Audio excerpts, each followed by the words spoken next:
Rádio França Internacional. Abordamos agora a segunda parte desta emissão, em que vamos ouvir o magazine desportivo com Teresa Xavier, mas para já é o espaço convidado com Carina Branco, de olhos postos sobre o processo de reconciliação em Angola. Convidado.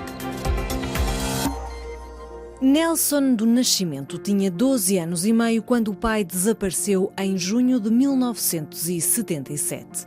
Em 2013, escreveu um artigo no Semanário Angolense e rompeu publicamente o silêncio sobre o destino do seu pai e de tantos outros que foram vítimas da repressão na sequência do 27 de maio de 1977, em Angola.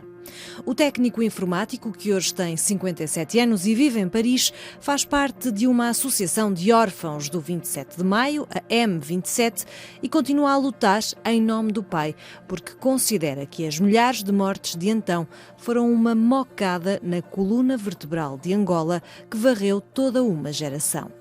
Nelson do Nascimento pede uma séria investigação e que os responsáveis sejam julgados porque, para ele, não existe reconciliação sem verdade e adiar o problema ameaça uma paz duradoura em Angola.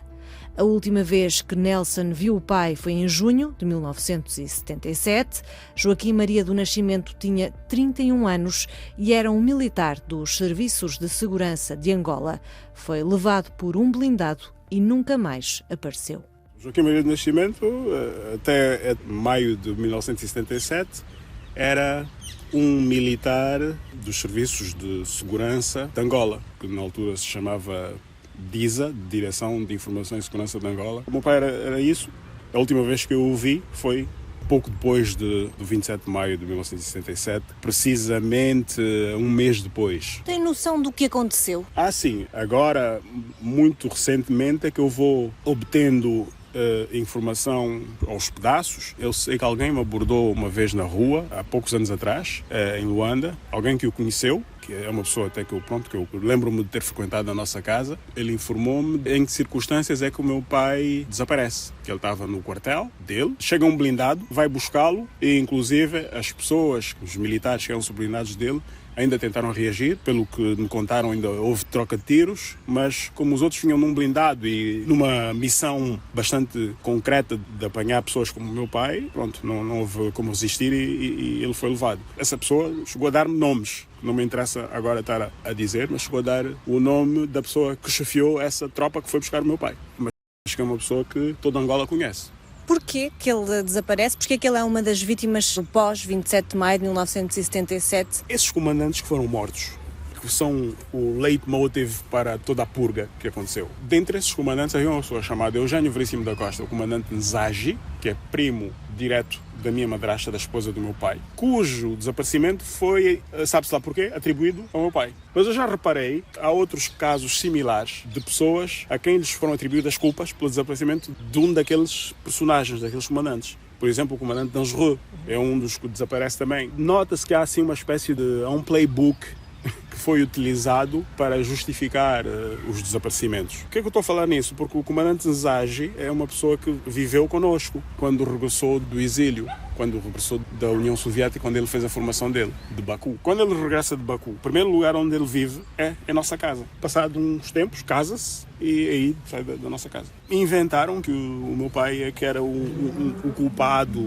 da morte do comandante Nzagi, e isso é uma dezena de mentiras inventadas para justificar a eliminação das pessoas. Concretamente, o que é que espera deste processo de reconciliação nacional? Nós preferimos ser positivos e encarar com otimismo essa iniciativa corajosa do Presidente da República em abrir um dossiê que ainda em véspera da intervenção dele, as pessoas do seu próprio partido continuavam a negar, cuja veracidade e gravidade e etc. continuavam a negar. Precisamos que a verdade venha ao de cima. Por um lado, que os corpos sejam encontrados, identificados no contexto de uma task force credível, internacional, com créditos firmados nesse tipo de atividade, neutra, e conduza todo o trabalho de escavações das ossadas de todas as pessoas que desapareceram nessa altura, e isso é um trabalho que não pode ser feito por simples coveiros de cemitérios, não é? Isso é um trabalho a ser feito por pessoas devidamente credenciadas, é do cunho científico e forense. Portanto, a questão das certidões de óbito e da restituição das ossadas às famílias é uma das coisas que quer ver realizadas, mas que tinham outras. Sim, a informação sobre a verdade histórica do que realmente aconteceu, em que circunstâncias é que foram conduzidas todas aquelas execuções à escala industrial. O que aconteceu foi uma coisa absolutamente dantesca. Não estamos a falar de 500 pessoas, 1000 pessoas, 2000, 5000, não. Estamos a falar de entre 30 ou 80 mil. A Amnistia Internacional fala em 30 mil. Absolutamente. E não há razão para se duvidar de uma organização como a Amnistia Internacional. Tendo em conta a gravidade do que aconteceu e a duração das execuções, aquilo aconteceu ao longo de mais ou menos 2 anos, de 77 a 79, é necessário fazer um trabalho de resgate da verdade histórica sobre o que de facto aconteceu. E não se pode falar em reconciliação sem que a verdade venha ao de cima. Não existe isso, reconciliação sem verdade. Não existe. Doa quem doer, eu tenho que acrescentar. A questão é que a busca da verdade, forçosamente, deveria coincidir com identificar os algozes e os mandantes.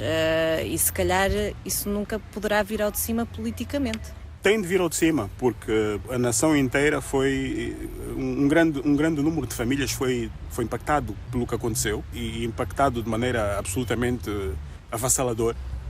Os angolanos deixaram de se comportar normalmente. Noções como ética, moral, valores universais foram varridos do léxico, mas sobretudo dos comportamentos, porque as pessoas deixaram de poder lidar com a verdade das coisas, com a noção de liberdade. Mas acredita que, de facto, algum dia eles vão ser apontados, esses responsáveis, tendo em conta que, provavelmente, entre esses responsáveis temos altos representantes do MPLA que ainda estão vivos? Eu quero acreditar que sim, porque senão as palavras do Presidente serão palavras vãs. E depois há toda uma nação que está na expectativa. Se de facto algum dia forem apontados os responsáveis, o que é que espera em termos de justiça?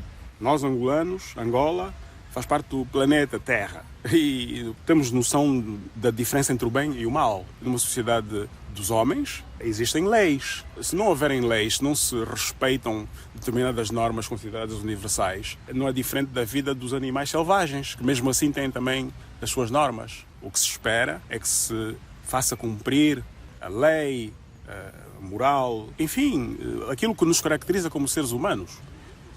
Ou seja, que haja um Tribunal dos Direitos Humanos a julgar essas pessoas como o Nuremberg, por exemplo. Absolutamente, absolutamente. Não se trata de vinganças pessoais, não. É a tal questão da verdade. Mesmo os algozes são humanos. Eu tenho a certeza que eles têm projetos, planos para os filhos, netos, para que haja uma paz duradoura em Angola, mesmo para lá das nossas vidas, mesmo quando nós não estivermos cá mais nesse mundo. O ideal é que reparemos as coisas e não deixemos problemas dessa gravidade para gerações futuras. Portanto, é necessário limpar, é necessário preparar o futuro das novas gerações. Sem tratarmos da verdade, não vamos a lado nenhum. É só adiar o problema. O que é que representou para Angola aquilo que aconteceu? É como dar uma mocada, uma valente mocada na coluna vertebral de alguém e deixá-lo tetraplégico para o resto dos seus dias. Foi o que aconteceu com Angola, porque ali eliminou-se uma geração absolutamente dourada, uma geração de pessoas relativamente jovens, eram muito bem formadas, sobretudo com altos padrões cívicos, de sociedade, sobretudo um alto sentimento patriótico. As pessoas não eram perfeitas, mas muitas delas tinham um sentido de Estado, tinham sonhos muito elevados, muito bonitos para o país deles. E as pessoas estavam imbuídas de um espírito altamente patriótico e positivo e, sobretudo, tinham planos muito bonitos para o país deles. E não é justo essa geração ser varrida do mapa como foi varrida. E que, além disso, também tinham lutado pela libertação. Exatamente. É uma grande vergonha, porque uma das grandes, justamente, vergonhas para o MPLA é que essa gente que eles eliminaram foram tão simplesmente os mais valorosos combatentes pela libertação, pela independência. Ouvimos o testemunho de Nelson do Nascimento, um dos órfãos do 27 de maio de 1977, em Angola.